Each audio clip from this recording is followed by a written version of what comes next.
नमस्कार छात्रों, गुरु क्लासेस में स्वागत है। देखिए बच्चों, साइंस का ये जो सीरीज चल रहा है एनसीईआरटी साइंस, पूरा फिजिक्स, केमिस्ट्री और बायो फॉर ऑल एग्जाम, किसी भी गवर्नमेंट एग्जाम की तैयारी करना चाहते हैं और कर रहे हैं और आप चाहते हैं कि एक भी क्वेश्चन ना छूटे, तो पूरा सीरीज देखिए। इसमें नेक्स्ट सीरीज आज स्टार्ट करते हैं। प्लेलिस्ट में जाकर पूरा देख सकते हैं, पार्ट 1 पार्ट 2 क्या क्या पढ़ा है। तो देखिए बच्चों, आज का जो टॉपिक है साउंड वेव चल रहा है, उसमें बताए थे सोनार। सोनार सोनार ये मत समझना ना कि ये सोनार जो है सोना बेचता है, जा करके खरीदेंगे हार और झुमका, वो वाला सोनार नहीं है। देखिए, साउंड में जो सोनार बताए थे कि सोनार एक इंस्ट्रूमेंट है, एक यंत्र है। जैसे पानी के अंदर, समुद्र के अंदर अगर आपको कुछ पता लगाना हो, जैसे मान लीजिए पानी के अंदर समुद्र की गहराई कितनी है, उसकी जो बेस है, तल है, वो कितनी गहराई पर है, कितनी मीटर नीचे है, वो पता लगाना हो, या पानी के अंदर कोई जहाज टूट करके, मान लीजिए एक्सीडेंट होकर के शिप या सबमरीन पनडुब्बी जहाज है, कहीं उसका मलबा पड़ा हुआ है, टूट करके पार्ट है, और उसको पता लगाना है कि किस भाग में है, तो सोनार का यूज होता है। जैसे एयर में, जिसे एयर में, हवा में, आकाश में ऊपर किसी दुश्मन की फाइटर प्लेन आ रही है, उसको पकड़ने के लिए जैसे रडार का यूज होता है। रडार उस समय लगाया जाता है, रडार लगा रहता है कि कोई आ तो नहीं रही है दुश्मन की फाइटर प्लेन या कोई भी चीज, मिसाइल, तो उसको पता लगाने के लिए जैसे एयर में, हवा में, आकाश में रडार का यूज करते हैं, वैसे ही जल के अंदर, पानी के अंदर, समुद्र में किसी दुश्मन की जो शिप है हमारे एरिया में आ तो नहीं रही है, उस सब का पता लगाने के लिए क्या होता है, सोनार का यूज होता है। तो सोनार से क्वेश्चन क्या क्या पूछता है, देखिए इससे अभी लिखवाएंगे। सोनार से क्वेश्चन आपसे पूछ सकता है बच्चों, सोनार से क्वेश्चन पूछता है कि इसका फुल फॉर्म क्या होता है। पहला पूछ सकता है कि आखिर जो सोनार है इसका फुल फॉर्म क्या होता है। फिर पूछ सकता है कि जो ये सोनार है फुल फॉर्म क्या होता है। फिर पूछता है कि जो ये सोनार है इसका, जो ये सोनार है इसका यूज कहां कहां होता है। तो पहला कहते हैं समुद्र की गहराई पता लगाने में, फिर कहते हैं समुद्र के अंदर टूटे पड़े जहाज का पता लगाने में, दुश्मन के पनडुब्बी का पता लगाने में। ये सब इसका क्या है, यूजेज। तो यूजेज ही पूछता है, यूजेज ही इसका क्या करता है, पूछता है। तो इसको स्टार्ट करते हैं। देखिए बच्चों, सोनार है या इसी, ये ऑप्शन ना देकर आपको एक और दे सकता है, तो दोनों में से कोई भी हो। फायदोमीटर क्या होता है, फायदोमीटर, फायदोमीटर, फायदोमीटर, फायदोमीटर आपको दे सकता है। सोनार ना दे करके फायदोमीटर दे सकता है। फायदोमीटर, फायदोमीटर सेम चीज है। ये भी क्या करता है, फायदोमीटर जो होता है समुद्र की गहराई मेजर करने में काम आता है। समुद्र की गहराई जैसे सेम चीज है, यही है। तो ऑप्शन में मान लीजिए सोनार ना देकर फायदोमीटर भी कोई एक देगा, दोनों नहीं देगा। तो फायदोमीटर भी याद रखना है कि सोनार को ही सेम इंस्ट्रूमेंट है, फायदोमीटर भी बोला जाता है। फायदोमीटर भी समुद्र की गहराई मापने के लिए यूज होता है। ऑप्शन में कभी कभी सोनार न देकर फायदोमीटर पूछता है कि फायदोमीटर क्या है। तो इसका जो एग्जाम में आपके पूछता है ना, वो जनरल यूजेज पूछता है।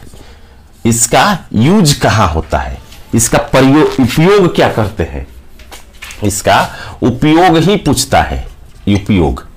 तो उपयोग में लिखेंगे बच्चों, जो सोनार का यूज होता है एग्जाम में जो पूछता है, जो पूछा हुआ है आज तक, ये एनसीईआरटी का जो टॉपिक दिया है और उससे क्या एग्जाम में पूछा है, सब रिलेट करके यही क्वेश्चन आपको तैयार करा देते हैं। इस पढ़ने के बाद फिर आपको कुछ नहीं, सीधा प्रीवियस क्वेश्चन लगाना है। फिजिक्स का सब क्वेश्चन कर दीजिएगा, जो जो टॉपिक पढ़ लेते हैं हम लोग।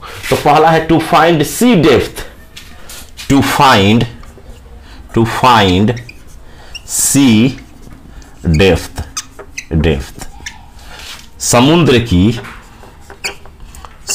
की गहराई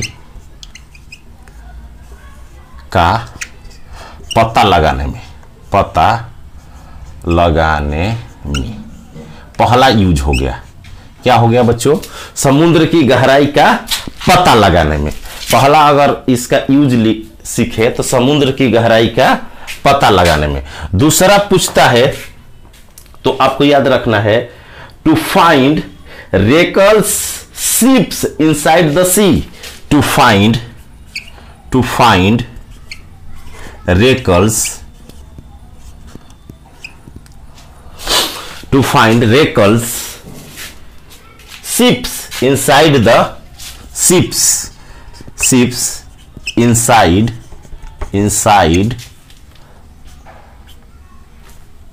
the sea, inside the sea, समुद्र के अंदर, समुद्र के अंदर, अंदर देखिए रेकल्स मीन्स होता है जो सीप का रेकल्स पार्ट होता है, जैसे कि टूट गई उसका जो टूटा फूटा पार्ट होता है उसे रेकल्स कहते हैं।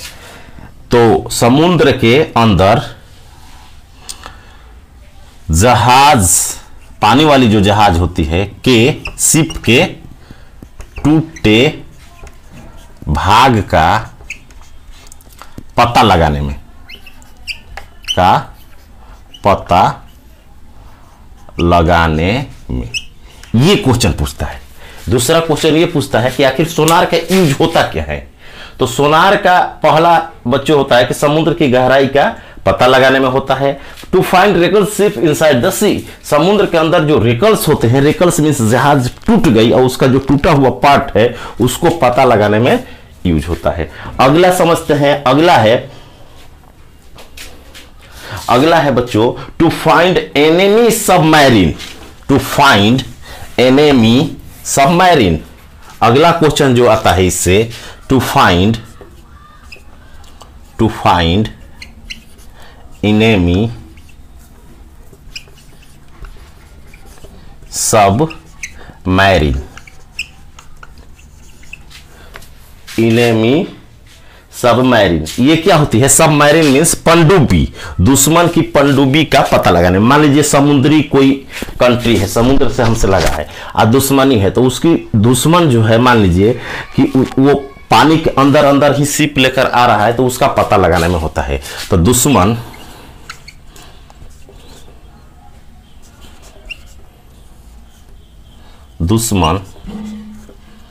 के पनडुब्बी का पता लगाने में, पता लगाने में ये पूछता है। ठीक, सोनार से अगर पूछता है तो टू फाइंड एनिमी सबमरीन, दुश्मन के जो पनडुब्बी है उसको पता लगाने में होता है। अगला पूछता है बच्चों, तो ये जो होता है ना, अगला इससे पूछता है, ये तो मान लीजिए यूजेज पूछ दिया। एक क्वेश्चन बनाता है कि सोनार में कौन सा वेव यूज होता है, कौन सा वेव्स यूज होता है। तो पहले भी बताए हैं, देखिए वेव पढ़ाए हैं कि अल्ट्रासोनिक, ऑडिबल, इंफ्रासोनिक। तो उसमें से पूछता है कि सोनार के अंदर, अगला क्वेश्चन पूछा हुआ है कि सोनार के अंदर कौन सा वेव यूज होता है, कौन सा वेव यूज होता है। एक पूछता है कि सोनार का फुल फॉर्म क्या है। इतना क्वेश्चन सोनार से बनता है, इतना तक बना है, इतना तक एनसीईआरटी से उठाया है। तो देखिए यूजेज में तो हो गया, बता दिए, ये 3 बात याद रखना है। अगला पूछता है बच्चों कि सोनार में, सोनार जो सोनार है ये में कौन सा वेव्स, वेव मीन तरंग यूज होता है, यूज होता है। ये क्वेश्चन आपको याद रखना है, ये भी पूछा हुआ है कि सोनार में कौन सा वेव यूज होता है। तो आपको उत्तर लिखना है अल्ट्रासोनिक, अल्ट्रासोनिक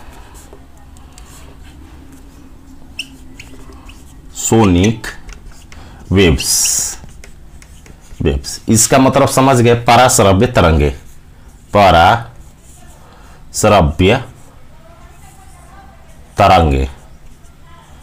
तरंगे, ये आपको याद रखना है कि सोनार के अंदर क्या होता है बच्चों, कौन सी वेव यूज होता है, अल्ट्रासोनिक वेव्स। तो ये सोनार एक इंस्ट्रूमेंट है, एक यंत्र है। अगला पूछता है बच्चों सोनार का फुल फॉर्म क्या होता है। इसका सोनार जो है उसका फुल फॉर्म पूछता है। जो सोनार है ना, सोनार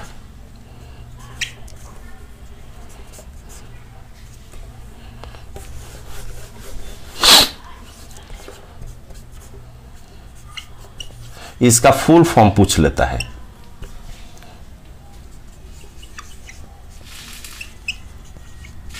आपको इसका फुल फॉर्म याद रखना है। जो सोनार होता है कि इसका फुल फॉर्म क्या होता है, तो देखिए sound navigation and ranging, sound navigation and ranging, ये होता है साउंड नेविगेशन एंड रेंजिंग। आपको इसका फुल फॉर्म याद रखना है। इतना क्वेश्चन इससे क्या होता है बच्चों, बनता है। अब पढ़ते हैं अगला जो टॉपिक है हम लोग का साउंड वेव में, वो है डॉपलर इफेक्ट्स। क्या है बच्चों, Doppler effects. Doppler effects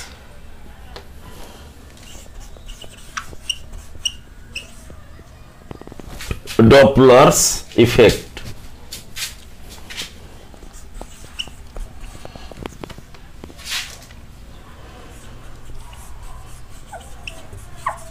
Doppler effects, Doppler effects क्या होता है, देखिए डॉपलर इफेक्ट्स ऑफ साउंड, ध्वनि का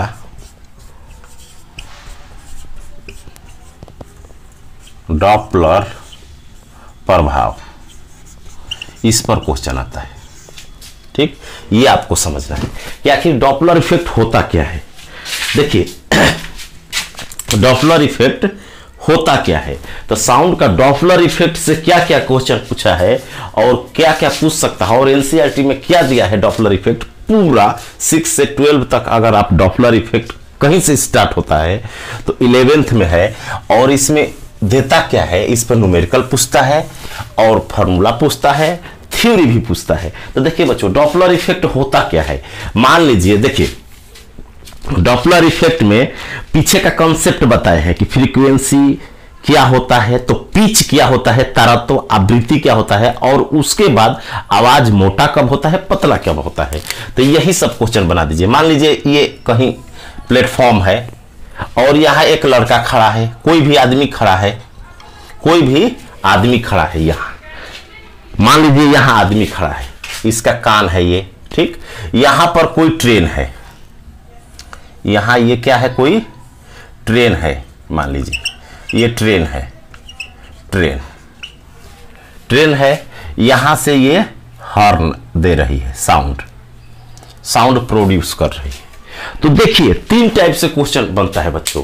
मान लीजिए ये खड़ा हो और ट्रेन दूर जा रही हो, इससे दूर जा रही हो, उधर दूर जा रही हो, या इसके पास आ रही हो,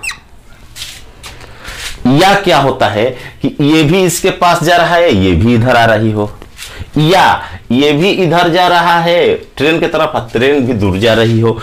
मींस टोटल कॉन्सेप्ट कि अगर दोनों एक नजदीक आ रहे हैं या दोनों एक दूसरे से दूर भी जा सकते हैं, ये इधर जा रही है, इधर जा रही है, एक दिशा में भी नजदीक आ सकते हैं। मान लीजिए ये जा रही है, पीछे से जा रहा है, कोई इधर जा रहा है, इधर से जा रहा है, या सामने सामने आ रहा है, बहुत सारी सिचुएशन बनेगी। तो उसके लिए क्या होता है, क्वेश्चन क्या बनाता है कि मान लीजिए कोई लड़का है, खड़ा है प्लेटफॉर्म पर, और ये जो हॉर्न देती है, सीटी बजा रही है, वो सीटी की फ्रीक्वेंसी इसको ज्यादा सुनाई देगा, कम सुनाई देगा। फिर पूछेगा तारत्व अधिक सुनाई देगा, हाई सुनाई देगा कि लो सुनाई देगा। फिर पूछ सकता है सीटी जो है पतला सुनाई देगा कि मोटा सुनाई देगा। इतना क्वेश्चन बनाता है। या न्यूमेरिकल का बनाएगा कि इसकी एक्चुअल जो फ्रीक्वेंसी है, वास्तविक आवृत्ति मान लो 500 है, मान लो 500 हर्ट्ज है, तो इसको कितना सुनाई देगा। अपेरेंट फ्रीक्वेंसी, आभासी आवृत्ति, माने जो आभासी है वो एक्चुअल नहीं, इसको 500 से ज्यादा सुनाई देगा कि कम सुनाई देगा, यही सब क्वेश्चन बनता है। तो इसको सूत्र से कैसे न्यूमेरिकल निकालेंगे, कैसे थ्योरी बनाएंगे, आइए समझते हैं। तो डॉपलर इफेक्ट से इतना क्वेश्चन बनता है। तो डॉपलर इफेक्ट है क्या चीज, देखिए डॉपलर इफेक्ट कहते किसे हैं और इससे क्वेश्चन क्या पूछा है। तो डॉपलर इफेक्ट किसे कहते हैं, देखिए जो आदमी है ना, जो आदमी है उसे कहते हैं श्रोता।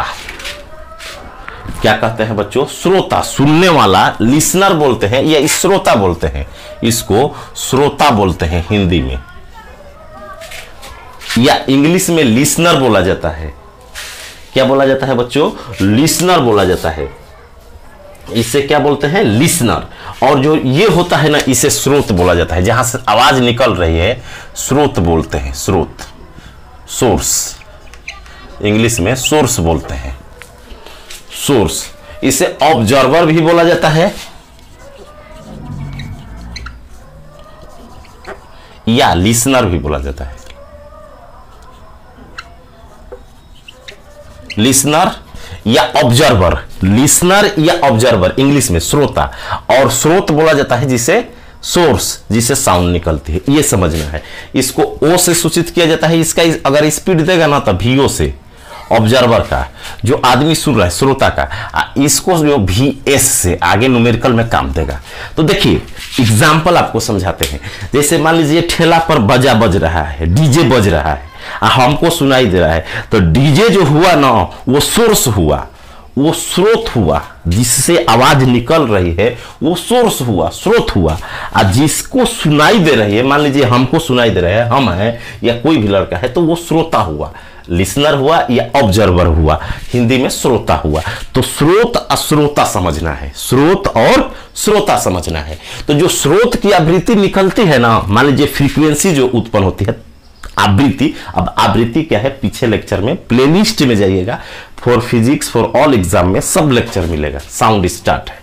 तो यहां से जो आवृत्ति निकलते हैं ना बच्चों, वो स्रोत की आवृत्ति जो होती है, सोर्स की फ्रीक्वेंसी, वो एक्चुअल फ्रीक्वेंसी होती है, वास्तविक आवृत्ति होती है। तो न्यूमेरिकल में देता है कि ट्रेन की या स्रोत की फ्रीक्वेंसी इतनी है, और वो स्रोत ऑब्जर्वर की ओर आ रहा है, उसके नजदीक आ रहा है या दूर जा रहा है, तो इसे कितनी आवृत्ति सुनाई देगी, कम सुनाई देगी, ज्यादा सुनाई देगी, थ्योरी में पूछ सकता है। आवाज मोटा सुनाई देगा, पतला, थ्योरी हो गया, या पिच हाई सुनाई देगा या लो सुनाई देगा, 6 क्वेश्चन बन गया। न्यूमेरिकल में पूछ सकता है कि इसकी आवृत्ति 300 हर्ट्ज है, तो इससे कितना सुनाई देगा, 200, 250 कि 300 से ज्यादा, 500 निकालना होगा फार्मूला से। यही डॉपलर इफेक्ट से क्वेश्चन बनता है। तो डॉपलर इफेक्ट कहते किसे हैं, स्रोत और श्रोता के गति के कारण, मोशन के कारण फ्रीक्वेंसी में जो चेंज होता है, आवृत्ति में जो परिवर्तन होता है, उसे डॉपलर इफेक्ट कहते हैं। क्यों, ये अगर यही है, ये यही है, दोनों अगर खड़ा रहेंगे सेम, अगर दोनों एक ही जगह मूव नहीं करते हैं, तो जो ओरिजिनल फ्रीक्वेंसी है ना वही सुनाई देता है, कोई अंतर नहीं होगा। 500 देगा तो 500, अगर ये भी खड़ा है, ये भी रेस्ट पर है, ये भी रेस्ट पर है, कोई नहीं चल रहा है। जब एक चलता है, मान लीजिए दूर जा रहा है या नजदीक आ रहा है, तब फ्रीक्वेंसी चेंज होता है और उसी समय पूछता है। तो जब दोनों स्थिर रहेंगे तो दोनों का चाल 0 ले लेंगे, VO भी 0 ले लेंगे, VS भी 0, फॉर्मूला बताएंगे अभी, उसमें जब रखेंगे ना आंसर सेम आएगा। जितना इसका 500 था तो इसको भी 500 सुनाई देगा। लेकिन जब मूव करता है, मान लीजिए ये भी जा रहा है दूर, या ये इसके नजदीक आएगा, तो फ्रीक्वेंसी चेंज होगा, फ्रीक्वेंसी बदलेगा और इसको जो सुनाई देता है वही पूछता है। तो अब देखिए, ये तो समझ गए कि डॉपलर इफेक्ट क्या होता है। एक स्रोत होता है सुनने वाला, श्रोता होता है सुनने वाला, एक स्रोत होता है साउंड निकालने वाला, सिटी निकालने वाला। तो उन दोनों के गति के कारण, मोशन से जो चीज, जो फ्रीक्वेंसी में चेंजेज होता है, उस प्रभाव को क्या कहते हैं, डॉपलर प्रभाव कहते हैं। अब बात समझिए, ट्रेन चैप्टर में हम पढ़ते हैं मैथ में अक्सर, एक होता है रिलेटिव स्पीड, रिलेटिव सापेक्षिक चाल। वो क्या होता है, मान लीजिए एक बंदा इधर जा रहा है V1 चाल से, पहला लड़का, और ट्रेन भी इधरे जा रही है, ट्रेन भी इधर जा रही है, तो दोनों का चाल घटता है। एक ही दिशा में चलते हैं तो दोनों का चाल क्या होता है, घटता है। क्यों? एग्जाम्पल आपको समझा रहे हैं। मान लीजिए ये भाग रहा है 100 मीटर प्रति सेकेंड से, अगर जो आगे वाला है 100 से जा रहा है और पीछे वाला 60 मीटर प्रति सेकेंड से चलता है, तो दोनों एक ही दिशा में जाएगा ना, तो इसको फील होगा कि ये 40 से भाग रहा है, इसको फील होगा कि ये 40 से भाग रहा है। क्यों? 100 में से 60 तो इसने कवर कर लिया हर सेकेंड ये 100 जा रहा है। 100 मीटर प्रति सेकेंड का मतलब 1 सेकेंड में 100 मीटर जा रहा है, ये 1 सेकेंड में 60 जा रहा है, तो 60 तो इसका माइनस कर देगा, ये माने उसी दिशा में जा रहा है तो उसका कम हो जाएगा, पीछा जाता रहेगा, 60 पीछा जाता रहेगा तो 40 फील होगा, इसीलिए घटाया जाता है। या आप देखे होंगे ट्रेन जब एक ही दिशा में चलती है, आप ट्रेन में बैठे हैं और उसी दिशा में जाती है तो लगता है कि हमारा ट्रेन क्या है, स्थिर है, या ट्रेन क्या है, स्लो चल रही है, लेकिन सामने से अपोजिट से आती है तो तल सुनाई देता है, लगता है कि दोनों का आवाज क्या हो जाता है, ऐड हो जाता है। तो जब अगर ऐसे रहेगा, दूसरा कॉन्सेप्ट, मान लीजिए लड़का इधर जा रहा है और ट्रेन भी इधरे आ रही है, तो इधरे आ रही है, ये 40 से जा रहा है, ये 60 से, तो 100 इसको फील होगा, दोनों का चाल क्या हो जाता है, जुड़ जाता है। तो आपको याद, इसे रिलेटिव वेलोसिटी कहते हैं, सापेक्षिक चाल या वेग, स्पीड, रिलेटिव स्पीड। तो ये क्या होता है, इसका कंसेप्ट है कि एक ही दिशा में दोनों चलेंगे तो घटाना है, एक ही दिशा में चलते हैं तो घटता है, लेकिन विपरीत दिशा में चलते हैं तो क्या होता है, जुटता है। स्पीड कभी भी, दो आदमी एक ही दिशा में जा रहा है, अपोजिट, मान लीजिए वो भी उसके नजदीक आ रहा है, वो भी उसके, तो तेज सुनाई देगा कोई भी चीज। साउंड में भी यही चीज लागू होता है, साउंड के स्पीड में भी ये चीज क्या होती है, लागू होती है। इतना बात आपको क्या करना है, याद रखना है। तो अब देखिए जो हम लोग पढ़ रहे हैं डॉपलर इफेक्ट, तो बेसिकली क्वेश्चन पूछता क्या है, बेसिकली बसो यहां पर आप खड़े हैं, अब देखिए बेसिकली क्वेश्चन पूछता क्या है। तो मान लीजिए कि कोई बता दिया ऑब्जर्वर क्या है, यहां पर ये खड़ा है ऑब्जर्वर, यहां पर ट्रेन है। अब कॉन्सेप्ट यहीं से क्वेश्चन बन जाएगा। ये मान लीजिए ट्रेन है आपका, ये ट्रेन है, ट्रेन इधर आ रही है, अगर ट्रेन इधर आ रही है, ये ट्रेन इधर आ रही है, इसका कारण ये मान लीजिए खड़ा है, ये भी इधर चल रहा है या इधर, ये मान लीजिए अभी रेस्ट पर है, खड़ा है। तो पूछता है कि मान लीजिए जब ये नीचे इधर आएगा, सोर्स है ये सोर्स, यहां से हॉर्न बजेगा, साउंड जब देगा तो ये इधर आएगा, तो मान लीजिए इसकी फ्रीक्वेंसी कितनी है, फ्रीक्वेंसी है 500 हर्ट्ज। अभी थ्योरी समझा रहे हैं, ठीक। तो जब नजदीक आएगा ना तो फ्रीक्वेंसी इसको हाई सुनाई देगा, फ्रीक्वेंसी क्या सुनाई देगा, इसको हाई सुनाई देगा। ये अगर यहां से हॉर्न बजाएगा और इसके नजदीक आ रहा है तो बताए अभी कि क्या होगा, हाई सुनाई देगा, हाई मींस ज्यादा, हाई फ्रीक्वेंसी होगा, फ्रीक्वेंसी, इसका मतलब आवृत्ति जो है अधिक सुनाई देगा, आवृत्ति क्या होगा, अधिक सुनाई देगा, इसके नजदीक आएगा। यही सब क्वेश्चन है, यही पूछेगा कि जब श्रोता की ओर आ रहा है तो उसकी आवृत्ति अधिक सुनाई देगी, कम सुनाई देगी। तो स्रोत जो है समझा दिए, पीछे इधर आ रहा है श्रोता की ओर, तो आवृत्ति क्या होगी, हाई सुनाई देगी। हाई फ्रीक्वेंसी मींस आवृत्ति। पिछले लेक्चर में बताया है बच्चों, जब फ्रीक्वेंसी हाई होता है तो पिच हाई होता है, पिच, इसको आवृत्ति कहते हैं। पिच जो होगा, तारत्व वो भी क्या होगा, हाई होगा। क्यों होगा, जब हाई फ्रीक्वेंसी होगा तो पिच भी हाई होगा, पिच ज्यादा होगा। तो क्वेश्चन पूछेगा, इसका उल्टा हो जाएगा, अगर दूर जाएगा तो कहना है कि फ्रीक्वेंसी कम सुनाई देगी, लो, और तारत्व भी क्या होगा, लो होगा। इसके बाद जब पिच हाई होता है, पता है जब पिच हाई होता है तो श्रील साउंड सुनाई देगा, श्रील मींस पतला आवाज सुनाई देगा, जैसे मच्छर का या लड़कियों का, गर्ल्स का, ये औरत और लड़कियों का जो आवाज होता है श्रील होता है, पिच हाई होता है। और जब पिच कम होता है, फ्रीक्वेंसी कम होता है तो पिच कम होता है, तो पिच कम होता है तो आवाज मोटा होता है, जैसे शेर का या बॉयज लड़कों का। ये पीछे लेक्चर में समझा है। तो ये आपका क्वेश्चन हो गया। अगर पूछता है कि स्रोत श्रोता की ओर आ रहा है, श्रोता की ओर आ रहा है, श्रोता की ओर स्रोत आ रहा है, तो फ्रीक्वेंसी क्या होगी? तो अधिक सुनाई देगी। पिच क्या होगी? अधिक सुनाई देगी। आवाज कैसा होगा? पतला होगा। फिर अगर कहेगा अगर ये दूर जा रहा है, इधर जाएगा, दूर जाएगा, इससे ये दूर जाएगा, तो लो फ्रीक्वेंसी हो जाएगी, कम सुनाई देगी आवृत्ति, और पिच भी लो हो जाएगा। जब फ्रीक्वेंसी पर निर्भर करता है, ये भी क्वेश्चन पूछता है कि तारत्व किस पर निर्भर करता है? तो फ्रीक्वेंसी पर। तो फ्रीक्वेंसी जब कम हो गई तो पिच भी कम होगा, अब पिच कम होगा तो ये लाउड हो जाएगा। क्या होगा? मोटा आवाज हो जाएगा, मोटा आवाज सुनाई देगा। तो ये क्वेश्चन क्या है आपको याद रखना है कि यहां पर कोई ऑब्जर्वर लड़का खड़ा है, लिसनर, श्रोता, और ये सोर्स है स्रोत, सीटी बजाती है। फ्रीक्वेंसी कब ज्यादा सुनाई देगा, कब कम सुनाई देगा, पिच कब ज्यादा सुनाई देगा, पिच कब कम सुनाई देगा, आवाज मोटा कब होता है, पतला, सब ये लिख लेना है। आपको समझा दिए कि पिच हाई अगर इधर जाएगा तो लो हो जाएगा, और इधर नजदीक आएगा तो हाई हो जाएगा। इसकी अब देखिए, जो इसकी आवृत्ति होती है ना, इसकी जो आवृत्ति होती है एफ, इसकी जो फ्रीक्वेंसी होती है आवृत्ति, इसे कहते हैं एक्चुअल,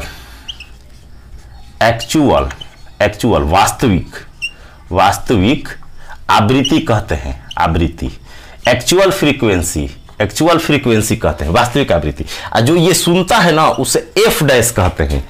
जो सुनता है ये होता है अपैरेंट्स फ्रीक्वेंसी। इसका मतलब क्या हुआ कि ये आभासी आवृत्ति हुई, आभासी, काल्पनिक, जो रियल नहीं है, आभासी आवृत्ति। तो यही पूछता है कि एफ दिया रहेगा एफ डैश बताए, या एफ डैश दिया रहेगा एफ बताए। न्यूमेरिकल अभी बनाएंगे हम लोग, ठीक। तो ये आपको स्रोत श्रोता से हुआ। थ्योरी कैसे पूछेगा कि जो स्रोत श्रोता की ओर आ रहा है, तो पेपर में क्वेश्चन क्या आया था? देखिए पेपर में इसमें क्वेश्चन क्या आया था बच्चों? एक्चुअल जान गए, स्रोत श्रोता कब ज्यादा सुनाई। तो पेपर में क्वेश्चन आया था इस पर, पेपर में क्वेश्चन समझा देते हैं। एक व्यक्ति प्लेटफॉर्म पर खड़ा है, एक व्यक्ति प्लेटफॉर्म पर क्या है? खड़ा है। एक व्यक्ति प्लेटफॉर्म पर खड़ा है। क्वेश्चन आया था एक व्यक्ति प्लेटफॉर्म पर खड़ा है। खड़ा है मतलब रेस्ट पर है। रेस्ट क्या मतलब? ये व्यक्ति है, ऑब्जर्वर है, तो VO 0 है। एक व्यक्ति प्लेटफॉर्म पर खड़ा है, उसका चाल कुछ नहीं, चल नहीं रहा है, खड़ा है। और एक ट्रेन प्लेटफॉर्म की तरफ, उस लड़के की तरफ आ रही है, खड़े व्यक्ति की ओर आ रही है। एक ट्रेन, ऐसे क्वेश्चन पेपर में आया है, एक ट्रेन उस व्यक्ति की ओर आ रही है। एक लड़का प्लेटफॉर्म पर खड़ा है और एक ट्रेन उस लड़के की तरफ क्या हो रही है? आ रही है। तो पूछा था कि पिच कैसी सुनाई देगी? बच्चे को पिच कैसी सुनाई देगी? ऑब्जर्वर को, लड़के को पिच जो है कैसी सुनाई देगी? तारत्व कैसी सुनाई देगी? कैसी सुनाई देगी। यही क्वेश्चन था पेपर में। तो आप अभी बताएं कि जब नजदीक आ रहा है तो फ्रीक्वेंसी हाई होगा, ज्यादा सुनाई देगा। जब ज्यादा होगा तो पिच हाई होगा, तो हाई पिच लगाना था। क्या था? High pitch. उच्च तारत्व सुनाई देगा। तारत्व कहते हैं पिच को, उच्च तारत्व। अब पूछता कि आवाज कैसी सुनाई देगी? तो ज्यादा पिच रहता है तो पतला आवाज। अगर पूछता कि आवृत्ति तो ज्यादा। यही सब क्वेश्चन पूछता है।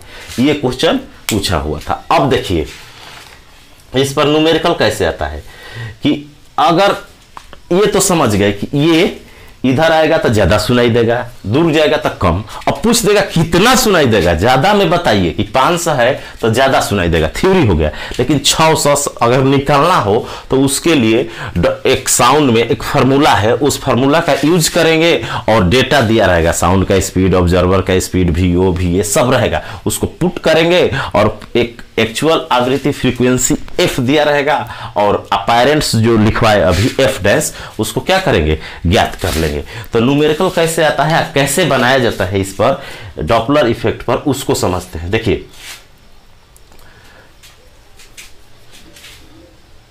तो नजदीक आ रहा है तो ज्यादा होगा, कितना ज्यादा होगा वो कैसे निकालते हैं? तो देखिए बच्चों, जब भी न्यूमेरिकल बनाना हो ना इस पर, तो आपको 3-4 बातें याद रखना है। क्या याद रखना है? एक फार्मूला याद रखना है। एक फार्मूला होता है कि जो ये एफ डैश बराबर होता है निकालने के लिए, वो होता है v plus minus V S बटा में v plus minus V O into F. यही आपको सूत्र याद रखना है, बस सीखना है ना। ये एक्चुअल है, एफ क्या है, एफ डैश क्या है, ये सब सीखना है। और कब प्लस माइनस लेंगे ये सीख जाइएगा, तो अभी इस पर जितना क्वेश्चन आया हुआ है वो आपको बता देते हैं। तो देखिए, कभी फार्मूले ही पूछ देता है, लेकिन ये फार्मूला नहीं देगा। वो दे देगा कि श्रोता दूर जा रहा है तो कौन सा फार्मूला लगेगा, नजदीक आ रहा है तो कौन सा फार्मूला लगेगा, दोनों जा रहे हैं एक दूसरे से दूर तो कौन सा, एक खड़ा है तो कौन सा फार्मूला लगेगा। तो इससे 8-10 फार्मूला रटना नहीं है, निकाल लोगे, कंसेप्ट सीख जाओगे। तो कैसे? तो देखिए, पहले तो जानना है कि एफ क्या है। एफ क्या है, पहले सूत्र में है क्या? तो एफ है वास्तविक आवृत्ति। पहले डेटा लिख लेंगे, आवृत्ति मीन्स एक्चुअल फ्रीक्वेंसी है, फ्रीक्वेंसी है। एफ डैश क्या है? अपैरेंट फ्रीक्वेंसी, ये आपको याद रखना है। आभासी आवृत्ति, आभासी आवृत्ति। और ये समझ गए भी क्या है? स्पीड ऑफ साउंड, ये दिया रहेगा। ध्वनि की चाल पेपर में दिया रहेगा, वही लेना है। 340 मीटर पर सेकंड देता है टेम्परेचर पर, रूम टेम्परेचर पर 43, लेकिन डाटा सॉल्व करने के लिए पेपर में दिया रहेगा, ये दिया रहेगा आपको। इसके बाद VS क्या है? VS स्पीड ऑफ सोर्स, जो सिटी बजाता है जैसे ट्रेन की चाल, स्रोत की चाल। और VO क्या है? स्पीड ऑफ ऑब्जर्वर,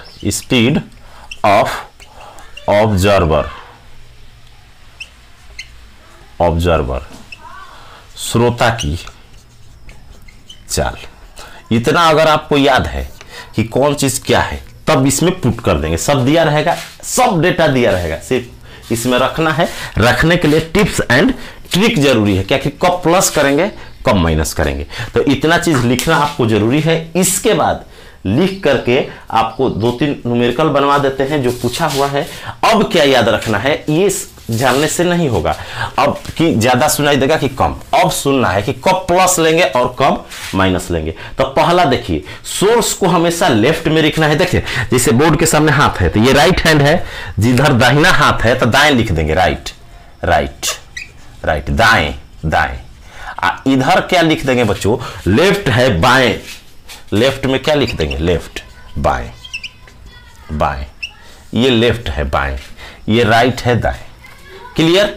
अब आपको क्या करना है कि सोर्स को हमेशा लेफ्ट में लिखना है। सोर्स, जो सोर्स होता है, स्रोत हमेशा कहां लिखना है? हमेशा बाएं, हमेशा बाएं लिखना है। और जो राइट में लिखना है उसको ऑब्जर्वर को लिखना है। राइट में हमेशा ऑब्जर्वर, श्रोता को लिखना है, श्रोता को। ये पहला तो कंसेप्ट हो गया, तभी कर पाइएगा, गलत नहीं होगा। पहला। दूसरा कंसेप्ट सीखो बच्चों, यदि और सोर्स को हमेशा लेफ्ट में लेना है, लिख लेना, ऑब्जर्वर को हमेशा राइट में लिखना है। अगर दोनों एक दूसरे के नजदीक ऐसे, अब साइन कैसे लेना है देखिए, साइन कन्वेंशन भी आपको क्या करना है, याद रखना है कि प्लस कब लेना है और माइनस कब लेना है, प्लस कब लेना है और माइनस कब लेना है। अगर नजदीक आ रहा है तो प्लस लेना है, अगर दूर जा रहा है तो माइनस लेना है। बस इतना ही याद करिएगा, सब सूत्र निकाल लीजिएगा, सब क्वेश्चन निकाल लीजिएगा।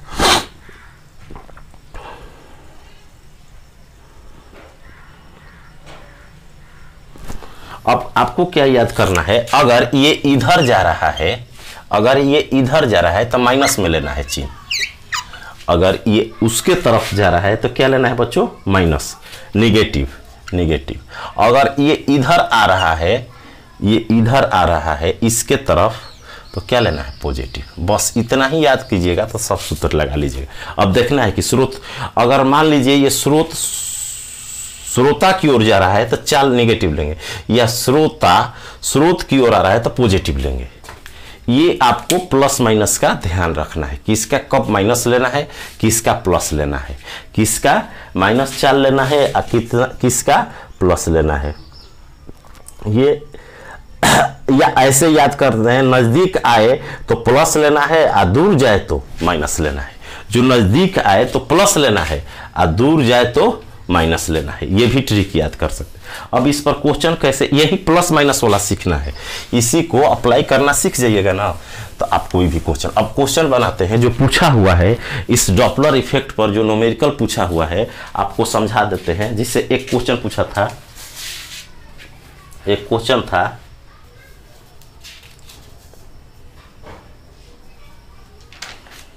कभी सूत्र पूछ देगा,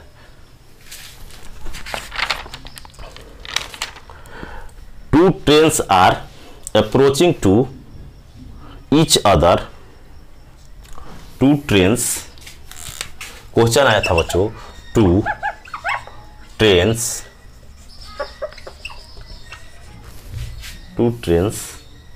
are approaching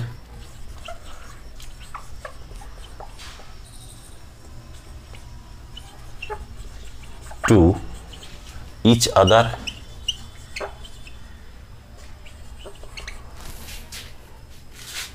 with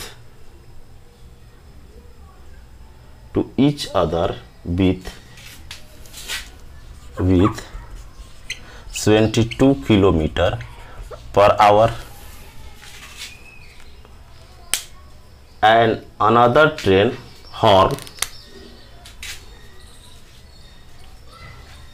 a person sitting in one train, a person sitting in one train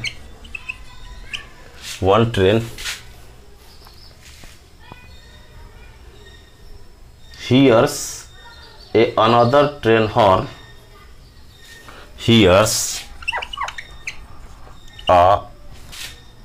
another train's horn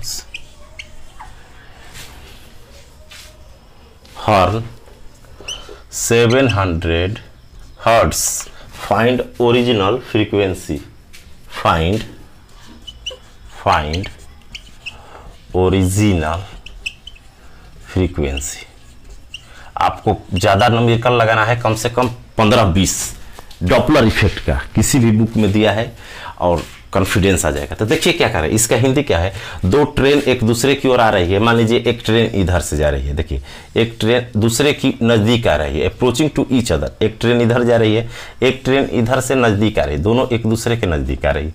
ये ट्रेन है, पहले ट्रेन में ये पहला है, ये दूसरा है, ठीक। पहले में एक व्यक्ति है बैठा, तो ट्रेन से मतलब नहीं है, जो ट्रेन का चाल है वही व्यक्ति का चाल हो गया ये। और दूसरा ट्रेन, पहले में one train hears another train horn, इतना। पहले में क्या कह रहा है, one train a person sitting in one train hears, एक ट्रेन में पहले में जो है एक व्यक्ति बैठा है और उसको इसका जो हॉर्न है वो कितना सुनाई दे रहा है, 700। तो ओरिजिनल क्या है, ये यहाँ से फ्रीक्वेंसी छोड़ रही है, इसको सुनाई दे रहा है। तो एफ दिया है कितना बच्चों, एफ दिया है, निकालना है। ओरिजिनल मीन्स एफ, आभासी जो सुनाई देता है वो आभासी है, तो एफ डैश दिया है 700 हर्ट्ज, 700 हर्ट्ज। अगर साउंड का स्पीड न दिया हो, साउंड का स्पीड न दिया हो और दोनों किस चाल से चल रही है, दोनों चल रही है 72 से, दोनों की स्पीड क्या है, 72 है। VO और VS दोनों कितना लेना है, 72 किलोमीटर प्रति घंटा। ये हिंदी में हुआ कि दो ट्रेनें एक दूसरे की ओर आ रही है, एक ट्रेन में एक आदमी बैठा है, उसको आवाज दूसरी ट्रेन की 700 हर्ट्ज आवृत्ति सुनाई देती है, आवृत्ति 700 सुनाई देती है। तो जो ट्रेन हॉर्न बजा रही है उसका आवृत्ति कितना है, आवाज का आवृत्ति ओरिजिनल कितना है, सुनाई दे रहा है तो सुनने वाला आभासी हो गया। तो एफ पूछ रहा है, एफ डैश दिया है, VO और VS दिया है 72, लेकिन मीटर में लेना है।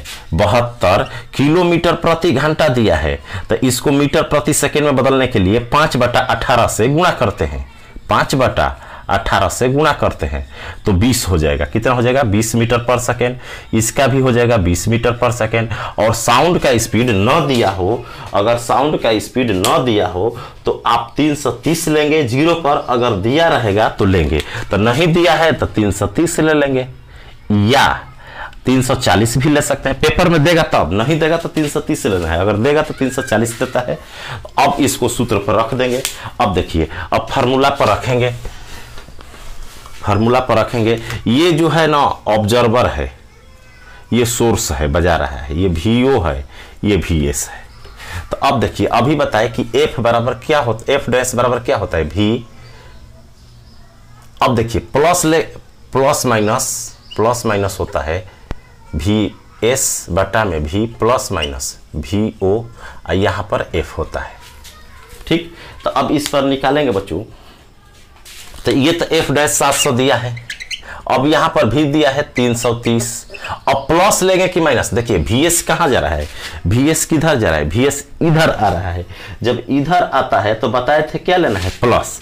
ये जब इधर इस दिशा में जाएगा ना, हमेशा सोर्स को तो इधर लिख दिए, ऑब्जर्वर को इधर लिख दिए, सोर्स को इधर ही बताए हैं, दाएं बाएं लिख दिए, सही उसी तरीके पर लिखे। अगर ये इधर आता है तो प्लस, इधर जाएगा तो माइनस, तो प्लस ले लेना है। कितना? 20।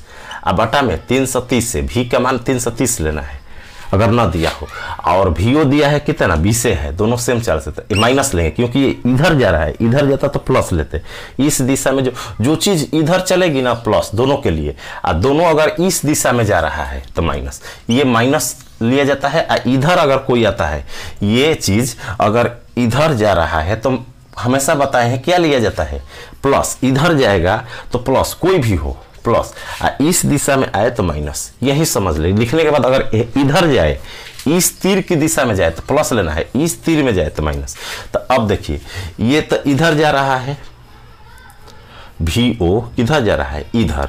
तो इधर क्या लेते हैं, अभी बताए। देखिए पीछे समझाए हैं कि जब भी कोई किधर प्लस लेते हैं किधर माइनस लेते हैं, समझाए थे पीछे कि अगर इधर जाए तो आपको माइनस लेना है पॉजिटिव, और तीर इधर जाए तो प्लस लेना है, किसी भी के लिए, दोनों के लिए। तो देखिए, इसका तीर इधर आ रहा था तो इधर प्लस ले लिए, इसका तीर इधर जा रहा है तो इसके जैसा है तो माइनस लेंगे, तो माइनस लेंगे 20। आवृत्ति F निकालना है। अब सॉल्व कर देंगे, सॉल्व करेंगे बच्चों तो यहाँ हो जाएगा 700 और यहाँ हो जाएगा 350 बटा में 310 गुणे F। यहाँ से सॉल्व करेंगे 310।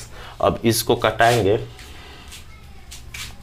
तो देखिए, यहाँ से 0 से 0 कटा, 35 दूना 70, 20 हो जाएगा, और यहाँ से गुणा होगा तो 620, 35 31 दूना 62, 620 हर्ट्ज हो जाएगा ओरिजिनल आवृत्ति। तो 620 हर्ट्ज था, और सुनाई कितना दे रहा था, 700। क्यों? क्योंकि उसके नज़दीक आ रहा था, इसलिए। तो आवाज़ कैसा सुनाई देगा, मोटा कि पतला? तो फ्रीक्वेंसी कम हो गया, पिच कम हो गया, पिच कम हो गया तो आवृत्ति कम हो गया। आवृत्ति ओरिजिनल था, ज़्यादा सुनाई दे रहा है तो आवृत्ति बढ़ गया है, तो पिच भी बढ़ जाएगा, पिच बढ़ गया है तो पतला आवाज़ सुनाई देगा। ये भी थ्योरी बना सकता है। तो ऐसे आप डॉपलर इफेक्ट का कोई भी सवाल क्या कर सकते हैं, बना सकते हैं, उसमें सब दिया रहता है। आप ऐसे भी करेंगे, जो नज़दीक आए उसको प्लस लेना है, जो नज़दीक आए, नज़दीक, जो कंफ्यूज है, नज़दीक आए तो प्लस, और दूर जाए तो माइनस। दूर जाने